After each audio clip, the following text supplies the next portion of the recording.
Hi everyone, and welcome to another episode of Radiance Central, and I'm your host Natasha St. Michael, and thank you so much for joining me.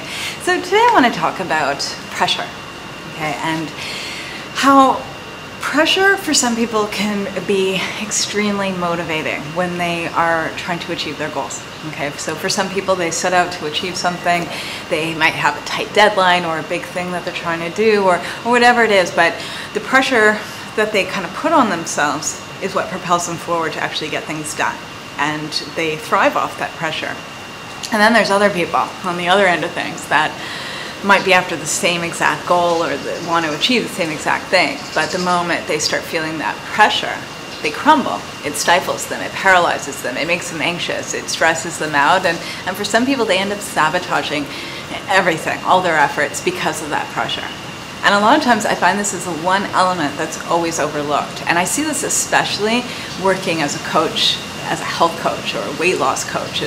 I see this a lot of times with a lot of my clients, is that some do really well when they have a specific goal, and it's a big goal of losing X amount of weight, and they have a plan, and they're really excited about it, and they love the pressure. It's just, they float off that pressure, they fly from that pressure. But then there's other people I see that they have a goal of losing X amount of weight, and the moment they get started, they just feel overwhelmed, and instead of working towards that weight loss goal, they end up overeating because of that pressure, because of just how uneasy it makes them feel, and the anxiety that comes from that pressure, that instead of trying to work on losing weight, they end up gaining more weight. And I myself have gone through this, and I went through this a few years ago. I know I've done a video talking about how I lost 30 pounds, and a lot of it came from changing my strategy and realizing that I don't do well under pressure. Okay, and the story is, if you didn't see the video, I'll put a link to the video so you can see it. But the story behind that was that a few years ago I gained a bunch of weight, and in the beginning I'd only gained, I think, maybe like 15 pounds I was trying to lose. And the more I kind of tried to lose weight, the more I gained. Okay, and this went on for a few years, that I struggled so much to be losing weight only to be gaining more and more. And I went up to gaining 30 pounds. And it was only until one day that I couldn't do it anymore. I couldn't handle the stress anymore. I couldn't handle the pressure. And it's not that I gave up, but I surrendered to it. I had to just let go. I had to let go of the pressure. And the moment I kind of did that, I created a new strategy, and I sort of changed my game plan to create sort of like a pressureless diet, where instead of having a goal to lose X amount of pounds in a week, or to take all the certain foods out and just have a super structured diet, I decided to focus on one thing, and that was to lose 0 to 1 pound a month.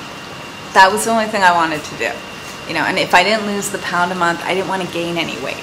Okay, so pretty much the whole goal was that I'd seen myself over the years trying to lose weight only to be gaining more and more. And if I didn't gain any more weight and could lose perhaps a pound a month, I would be happy, because it was better than gaining even more weight. If in a year I only lost 5 pounds, that was better than gaining another 5 pounds in a year. Okay, so I decided I needed to, if I couldn't lose the weight, I had to make sure that I wasn't gaining more.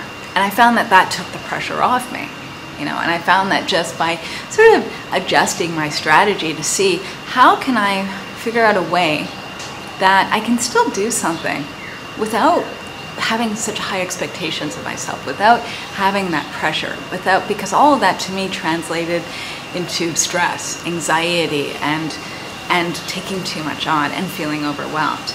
And so it's not about giving up, but it's about figuring out a way that takes the edge off, so that you can actually go and get things done. And what ended up happening to me for making a goal of losing 0 to 1 pounds a month was I ended up losing 30 pounds in a year and a half. And that was way quicker than I expected. There were some months, where I lost maybe 1 pound or 0 pounds. But then there was other months where I lost maybe 2 or 3. And every month was different. But because I didn't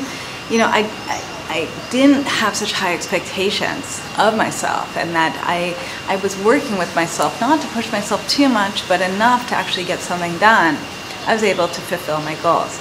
And since doing that, I've been sort of approaching all my goals that way, all the things that I'm trying to do and achieve. And it's not only about weight loss and health and my diet, but it's also just general goals as well.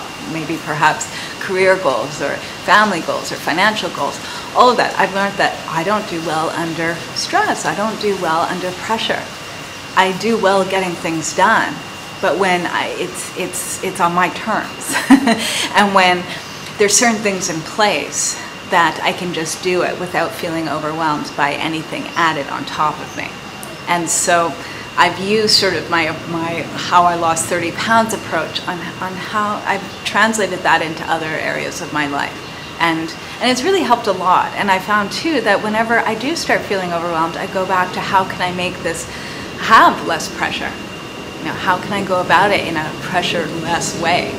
And so if someone's listening to this right now and they're thinking themselves, that you can relate, or you're thinking to yourself, you've been trying to lose weight for X amount of time and you're only gaining more weight, or you're not getting anywhere with your goal, ask yourself, how do you do with pressure? Are you putting too much pressure on yourself? Is there such high expectations? Is that really propelling you forward and getting you excited and motivated and inspired that you're consistently able to pursue your goal? Or is it exciting at first, but then you find yourself kind of falling apart? Do you find yourself feeling overwhelmed? Do you find yourself just feeling like there's so much pressure? And even if that pressure is just coming from yourself, it could be a lot. And to ask yourself, to see what the pattern is.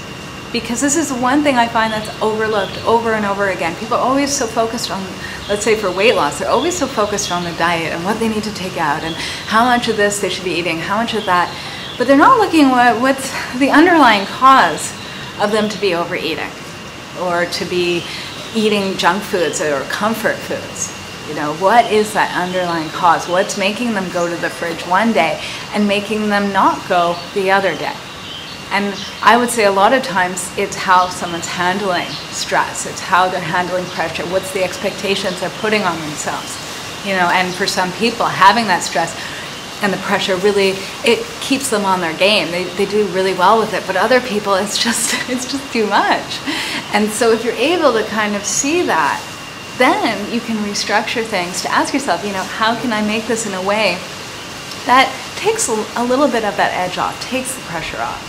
And so there's certain suggestions I have for anyone that this resonates with, and they're kind of like, maybe I am putting too much pressure on myself. And some of the suggestions I have would be, first of all, to look at what you're focusing on with your goal. I find a lot of times if we focus more on the steps of achieving the goal, rather than sort of the end result, I find that for a lot of people, they do better that way, because it's kind of like you're focusing at the task at hand. You're focusing on what needs to get done now, and you're not looking at the big goal, because sometimes the big goal can feel really overwhelming. It's like someone who needs to lose 50 pounds. If they're focusing always on the 50 and they look at the scale and they're like, oh, I only lost a pound this week, then they feel defeated. They feel deflated by it. But if they're focusing on, I want to lose a pound a week, or I want to lose a pound every 2 weeks, or a pound a month, then they're like, okay, great, I achieved my goal. I'll eventually get to the 50 pounds, and I'm chipping away at it. This is working. And then they're excited, and then they can keep going. So it's about focusing on what the task at hand, what's in front of you, what do you got to get done now. I also find, too, it's being super organized. Okay, a lot of time, this is what defeats a lot of people, is that they're not organized. They have these huge ideas and things they want to do and accomplish, but then once they jump into it, they just feel overwhelmed because nothing's organized, nothing's planned out. They don't know what they're doing. So that too, if you're one of these people that needs structure, and if things are not structured, and then you're going to start feeling overwhelmed. You're going to start feeling the pressure. You're going to not feel good about what you're doing. So I suggest too is asking yourself, how organized have you been? Anything that you've started and failed at, were you organized? Because then that will give you an idea too, what works for you? How can you make things as easy as possible for yourself? And then lastly, it's also about, I would say, is acknowledging too, just how far you are going. and what you've already accomplished and done. A lot of times people are always thinking about what else they need to do. And they're so hard on themselves. And that too, it's overwhelming. Puts a lot of pressure on you. So it's about focusing as well on what you've already done and acknowledging that, that you've taken X, Y, and Z steps, and that's already great, because a lot of times we're always focusing on sort of our weak points, so what needs to be fixed, what needs to be changed, what else you need to do. And that too can suck the energy out of you. So I find in general, it's about making doable steps, being organized, and at the same time, looking and seeing and acknowledging how far you've already come and what you've already accomplished. And to remind yourself, of those times that you've broken through or that you've actually accomplished or achieved something. That's only going to build up your self-esteem and your confidence to know that if you can do this, you can certainly do that. And so these are just some of the tips and suggestions I have for anyone that feels that pressure and even big goals, that sometimes it stifles them. How to go about it in a way that you can still achieve your goals without being passive and without giving up, but in a way that works for you. And especially to ask yourself, if every time you set out to do something it just falls apart, it's not about what you're trying to do, it's your strategy that's not working, because you can do it. And I think that's what people need to remind themselves, is that you can do anything, but it's about having the right strategy to do it. And what works for one person might not work for you. And I can say that for myself. I don't do well under pressure. I don't do well with stress. I need time, I need space. And that's another thing too. For me, that's the biggest thing, is that I need to give myself enough time. For me, I felt more comfortable having the goal to lose 1 pound a month. That gave me enough time to actually be able to reach my goal. And I realized that I needed that space. Someone else that likes the pressure might have the goal of losing 1 pound a week or every 3 days, because they like that. They like that fast pace. But me, I like things slow. I like things to have that space, and I realized over the years what makes me tick, what makes things work for me and what doesn't. So it's asking yourself, checking in, and going back to those times when things didn't work, and also to the times when things did work, and how did you do those things differently? Because the more you tap into that and what works for you, the easier it is to accomplish everything you want, because you can do it. So that's what I'm going to leave you guys with today. And if anyone does want to coach, that's what I do, is I coach people mostly with health and diet, but also some people do hire me for life coaching as well, so we can always work with that. And pretty much my coaching is very holistic. We're not only focusing on the food, but on other things as well. So if you want more information on the coaching that I offer, you can go to my website at radiancecentral.com, click on coaching, and all the information is there. All right, so have a super fabulous day, everyone, and I'll see you again soon. Bye.